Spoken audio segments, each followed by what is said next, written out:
Well, our complaint last month paid off, and it looks like the Public Disclosure Commission has formally sanctioned the Clark County Auditor. So let's go ahead and dive into those details.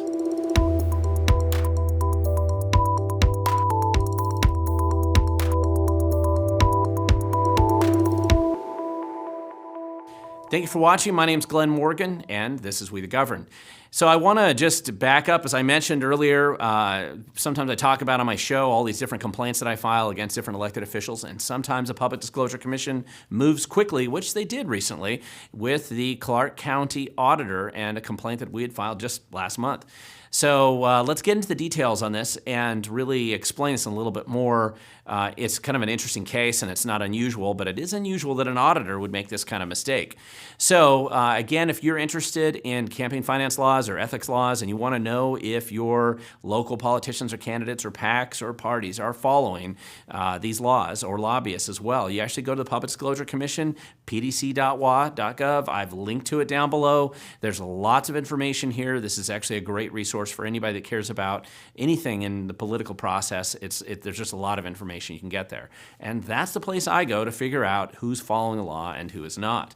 And the story, of course, is focused right now on Clark County because that is where the auditor is located, and that's where Greg Kimsey, the Clark County Auditor, decided to break the law.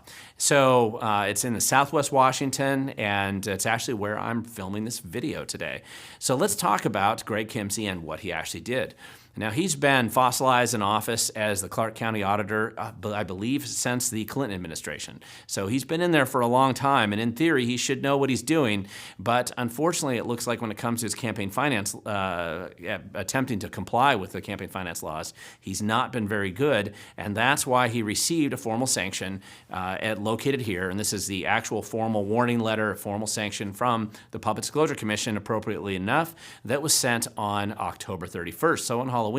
And they did formally sanction Greg. I'm not sure if he was scared by it or considered that a trick or a treat, but if you want to learn more about this, I've linked to the document down below and to the case file at the Public Disclosure Commission website itself, so you can see more and find out what's going on there.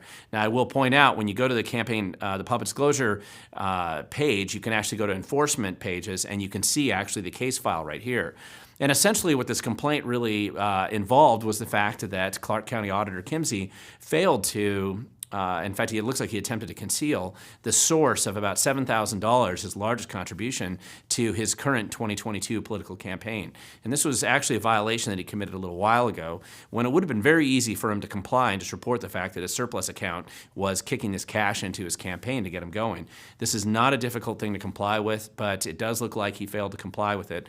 And of course, the significance is when an auditor isn't able to comply with some pretty straightforward campaign finance laws, the bigger question is, what else are they not doing right? And this is particularly troubling when they manage elections. And so I think it's always worth pointing out that when somebody's not following the law, that they should be called out on it. And I will point out that, to his credit, he did send in a formal apology, really, an apology letter as part of his response to the Public Disclosure Commission. And I will also recommend, if you're somebody and you get a complaint that's legitimate and justified, don't try to pretend it's not real. Do what he did here, which is send in an apology letter and go back in and fix it.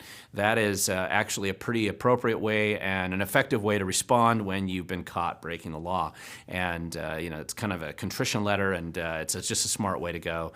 And that's what he did, and he went back and he did fix the lack of reporting in his campaign finance case, and that's probably why the process went very quickly. And that is also, in my opinion, why he probably didn't get a fine, because if you respond positively to the Public Disclosure Commission, a little pro tip here, usually they're going to treat you a little bit better when you actually get caught breaking the law. So I guess I just wanted to give a quick summary on that. This was actually a really fast case because I filed the complaint last month. I've had complaints that have actually been sitting out there for over a year right now without resolution. So this is much, much quicker than some of those. And it was one that we talked about briefly about a month ago or so when I did a video on just a variety of lawbreakers around the state.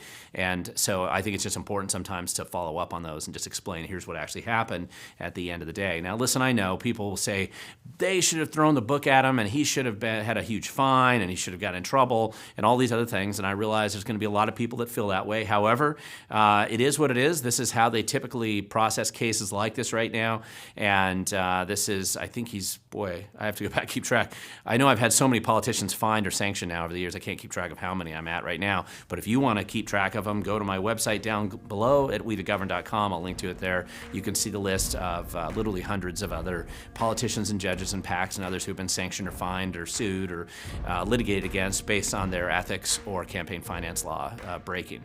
And I think it's important that if we're going to be legitimate citizen activists, try to pay attention to what's going on in government, you have to also use whatever resources they have to hold them accountable. And as anemic as those resources might be, you still got to get involved, and that's what I've done here.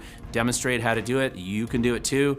Link to some of those source links I provide at the bottom. After all, the only way that we can make a difference is to shine a light of truth on what's going on, and the future's inevitably going to belong to those who show up. So feel free to show up with me.